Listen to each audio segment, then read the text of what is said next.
Science Todd. I wanted you to know that I have been thinking about you, and that you are not alone as you go through these times.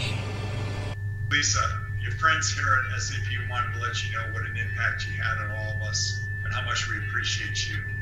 Please know that we're thinking of you, we're here to support you.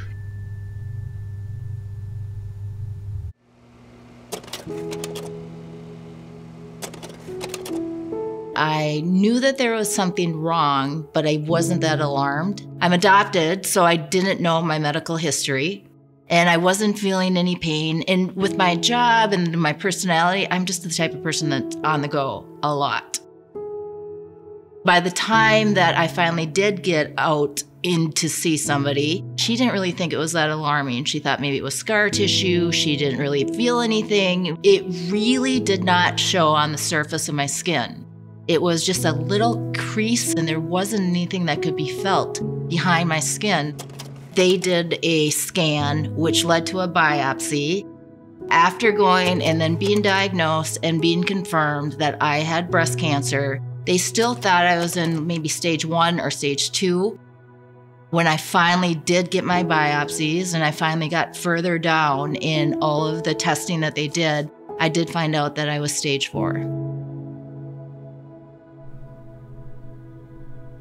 It didn't really set in until my appointment where they told me I was stage 4 and that I was terminal and that I was inoperable. That's when it really set in. And the first thing I said is, how long? And I think back to that moment, and I think that it was very surreal. Still felt like I was living in a dream. I was in white noise. My first thought is, who's going to take care of my daughters?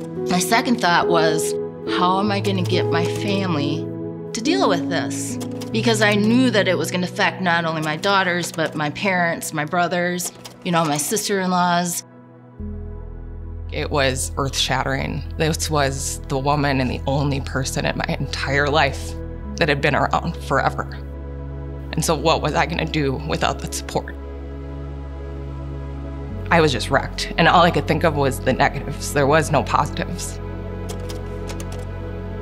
She is like no other woman I have ever met in my entire life. I'm proud of the woman she's become and is continuing to do so. I'm proud of the women that she's raised and where we're at now. I'm just overall proud of everything she's accomplished. So when I finally got to Minnesota Oncology, Dr. Dreyer didn't tell me yes, but he didn't tell me no. He called me that night that I met with him, and he told me that he had ran into one of his colleagues in the parking lot, Dr. O'Leary, and he wanted to know would I go over to the Bloomington office. I'm like, yes, can I go right now? It was so different than what I had experienced with all the other centers that I went to and having basically the door closed on me. It was the first time in a month that I had anything from the medical industry that was hopeful. What was different was they wanted to medically validate where the other clinics had thought that the cancer had spread to. So they just kind of piecemealed that out. They started doing a biopsy on my right side and just to confirm. And, one of the places that my cancer had spread to was my mediastinal. And then they found out that I didn't have cancer beyond that. So the other places, they just didn't take that extra step to confirm whether or not what they were seeing on the scans was actually cancer. I remember Nurse Becky, I remember the day specifically. I had left the office and she called like a couple hours later and she's like, Lisa, do you know what this means? It means that we are now in cure mode. I literally had to stop and pause in that moment to really confirm, did I just really hear what I had heard? I actually didn't just feel like a cancer patient, I felt like a person. I walk in, the front desk people always know my name, the techs that worked with me, the nurses. I felt like I was going back into my support network every single appointment that I had. And I think that that helped with my recovery. My thought at work actually was a little more short-term. I was thinking, okay, can I get back to my office and do some stuff? I love what I do.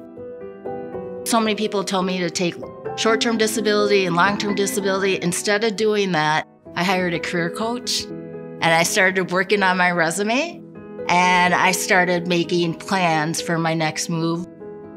And I was doing that as if, even though I was told that 28% of the people with my diagnosis live 5 years, but really they live 3 years, I wanted to be in that 28%. And for me to be able to do that, I had to live my life as if. For me to have that outlet with work was truly, truly positive for me. It kept me every single morning waking up because I had a purpose other than fighting my cancer.